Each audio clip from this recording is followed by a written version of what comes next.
to unmerge cells in Google Sheet. Merge cells to make your sheets look pretty, but now you need them back as separate spaces.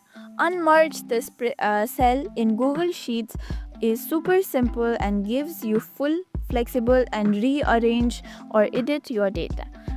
Let's break those cells apart and get your spreadsheet layout back in control. Over here at the bottom you can see I have merged two cells. So if you hold on it, there you can see the merge is turned on and it's highlighting at the bottom. If you simply tap on it, it will be unmerged. It's very simple, but again if you want to merge a different cell, then you can always select different types of cells, and then over there you can see merge same icon. Simply tap on the same icon. Like this you can always merge it and unmerge it anytime you want.